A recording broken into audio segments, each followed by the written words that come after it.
안녕하십니까. 오늘도 재밌는 이야기를 하기 위해서 또 돌아온 김연 작사입니다. 요 며칠 사이에 비가 많이 내렸잖아요. 비가 많이 내릴 때 싫어하시는 분들이 좀 많이 있어요. 저 같은 경우도 그렇거든요.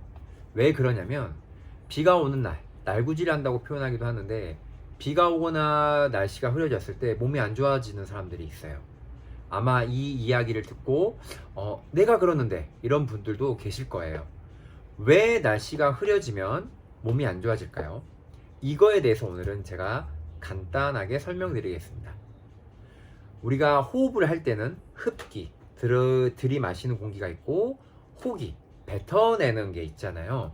그때 우리 몸에서는 어떤 과정이 제일 중요하냐면 여기 횡격막이라고 있고 여기 늑골이 있잖아요. 이 근육이 두 가지가 주춧돌이 되어서 이렇게 벌리고 수축을 하고 이완과 수축을 통해서 뱉어내기도 하고 들여 마시기도 해요. 그리고 여기 폐 옆에 심장이 있잖아요. 심장에서 뭘 하죠? 펌프를 하잖아요. 그래서 이 세 가지가 오늘의 흐린 날에 문제가 생기는 사람들의 포인트가 되겠습니다. 좀 더 구체적으로 예를 들게요. 대기압 상태가 있을 때 우리가 마시려고 하면요, 우리 몸에서는 여기가 상대적으로 고기압 상태가 되고 이 안이 저기압 상태가 돼야지 공기가 고기압에서 저기압으로 흐르니까 들어오겠죠. 흡기 상태가 될 때는요, 횡격막은 내려가고요, 늑골은 올라가면서 이 공간을 저기압 상태로 낮춰줘요. 그리고 반대로 뱉어낼 때는 이 횡격막은 올라가고 늑골은 내려가면서 여기가 압이 커지기 때문에 고기압 상태가 되고 상대적으로 대기압은 저기압이 되겠죠. 누르는 만큼 뱉어내는 거예요.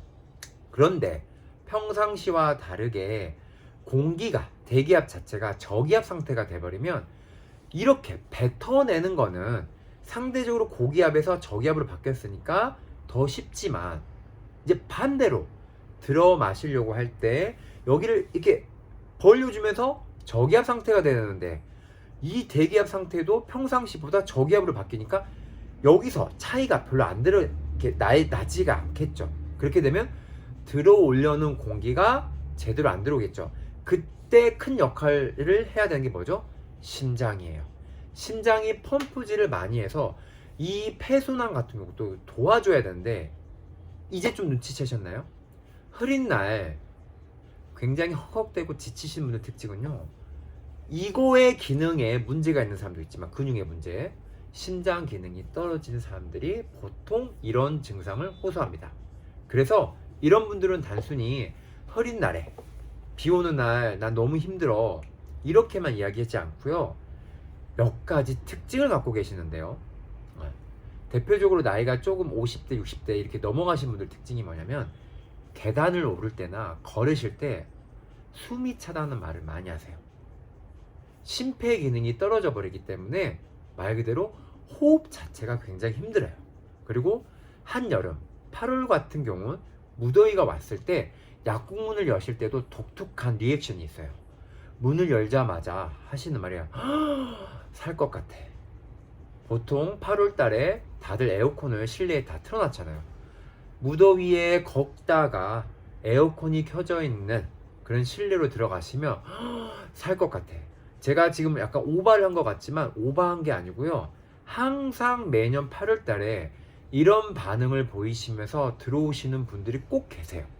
아마 이 이야기를 듣는 와중에도 뜨끔하신 분들이 계시고 내가 저런 증상을 갖고 있는데 우리 어머니 아버지가 저런 증상을 갖고 있는데 이런 식으로. 그런데 이런 분들은 단순히 그런 증상을 호소하시는 게 아니고 심폐 기능이 많이 떨어졌기 때문에 이런 증상들이 연결돼서 나타납니다. 또한 이런 분들의 특징은요, 외형적으로도 우리가 습이 많다 이렇게 표현을 하는데 굉장히 부어있는 듯한 양상이 많고요, 실제로 부종도 많이 생기시는 분들이 많아요. 그래서 외형적인 공통도 가지고 있고 어떤 특정한 반응을 나타내는 것도 공통점이 있어요. 물론 저 같은 경우도 심폐 기능이 그렇게 좋은 편은 아니라서 아주 뚱뚱하거나 이렇게 어찌 보면 남들이 봤을 땐 말라 보이는 경우에도 그런 증상을 종종 호소할 수가 있거든요. 그래서 무조건 제가 말했던 유형과 그런 외형을 갖고 있어야지만 이런 문제를 갖고 있다고 말씀드릴 수는 없어요. 그러나 이런 설명을 하는 이유는 평균값, 확률로 치면 확률이 더 높은 상태를 말씀드리는 게 첫 번째이기 때문에 이런 거를 말씀드리고요. 그러면 이제 심폐 기능이 떨어졌을 때 이런 날구지, 흐린 날 힘들어하는 사람들한테 도움이 될 만한 게 뭔지 궁금하실 거 아니에요. 그거는 제가 다음 편에 조금씩 알려드리겠습니다. 오늘은 흐린 날 왜 힘들어하는지 그거에 대한 이야기를 잠깐 드렸고요. 다음 시간에 바로 연속으로 해서 도움이 되는 영양제 한번 알아보도록 할게요. 다음에 봐요.